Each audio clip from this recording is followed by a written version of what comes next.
Assalamualaikum warahmatullahi wabarakatuh. Sebelumnya saya ucapkan terima kasih yang sudah bersedia meluangkan waktu untuk mengikuti acara ini. Di sini, saya akan bertujuan untuk memaparkan atau membahas sedikit mengenai apa sih pentingnya imunisasi pada anak. Menurut Kemenkes, imunisasi adalah proses pembentukan zat antibodi secara aktif atau buatan melalui pemberian vaksin. Imunisasi suatu proses yang membuat seseorang imun atau kebal terhadap suatu penyakit melalui pemberian vaksin yang merangsang sistem kekebalan tubuh membentuk antibodi supaya kebal terhadap penyakit tertentu.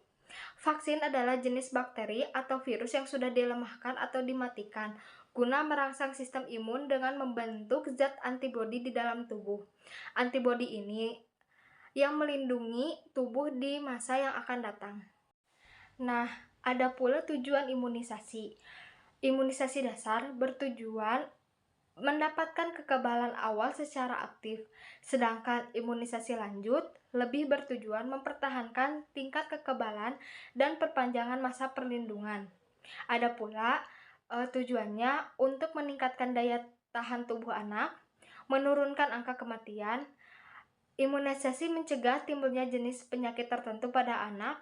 Namun, bila anak terserang juga penyakit tersebut, maka anak tidak akan mengalami yang lebih parah. Ada pula tempat pelaksanaan imunisasi yang bisa didapatkan seperti di posyandu, puskesmas, rumah sakit atau rumah bersalin, klinik, dan praktek dokter. Penyakit yang dapat dicegah dengan imunisasi. Yang pertama penyakit TBC, difteri, tetanus, polio, campak, dan hepatitis B. Ada pula jenis-jenis imunisasi yang diharuskan di Indonesia yaitu ada 5. Yang pertama, imunisasi polio. Memberi kekebalan terhadap penyakit poliomielitis diberikan dengan cara diteteskan di mulut. Efek sampingnya, imunisasi polio hampir tidak mempunyai efek samping. Namun, kadang anak bisa juga menderita diare setelah imunisasi ini. Selanjutnya ada imunisasi BCG, di mana imunisasi ini memberi kekebalan terhadap penyakit TBC atau tuberkulosis. Diberikannya melalui penyuntikan pada daerah lengan atas. Efek samping, 1 minggu setelah imunisasi akan terjadi kemerahan dan pembekakan kecil pada daerah suntikan, menimbulkan bekas dan kadang-kadang bernanah seperti bisul kecil, namun dapat sembuh sendiri. Jarang dijumpai efek samping lain akibat imunisasi ini. Namun, dapat juga terjadi pembengkakan pada kelenjar getah bening yang akan sembuh sendiri pada daerah ketiak ataupun leher. Selanjutnya ada imunisasi campak, di mana imunisasi ini akan memberikan kekebalan terhadap penyakit campak. Diberikannya melalui penyuntikan pada daerah lengan atas. Efek samping dari imunisasi ini dapat menyebabkan diare, kemerahan dan gatal, konjungtivitis, radang selaput mata, ataupun anak juga mungkin akan mengalami demam setelah 4-10 hari penyuntikan. Apabila anak mengalami demam, berikan obat penurun panas selama anak panas. Selanjutnya ada imunisasi DPT, difteri, pertusis, tetanus, di mana imunisasi ini memberikan kekebalan terhadap penyakit difteri, pertusis, dan tetanus. Diberikan melalui penyuntikan pada daerah paha atas. Efek sampingnya, kebanyakan anak akan mengalami demam setelah mendapatkan imunisasi DPT. Namun, panas tubuh akan menurun dalam 1-2 hari.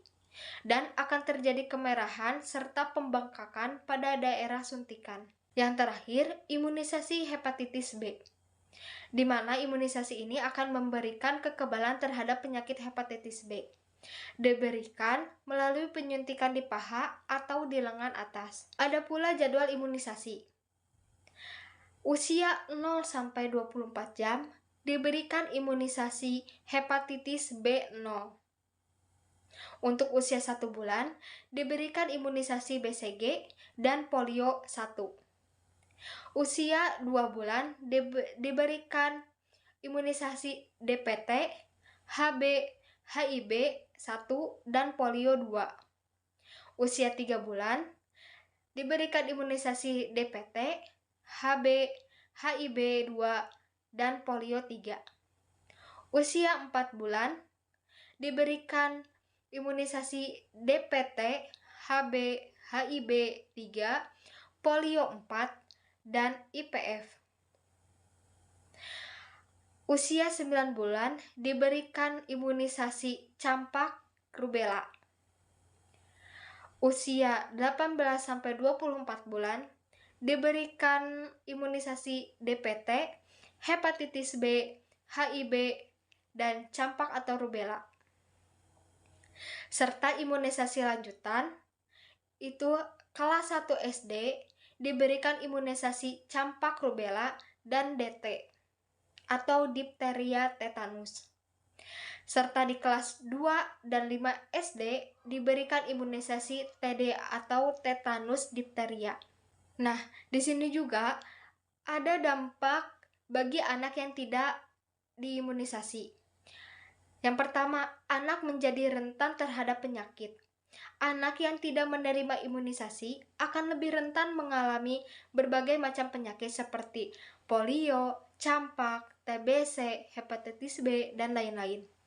Yang kedua, sistem kekebalan anak menjadi buruk.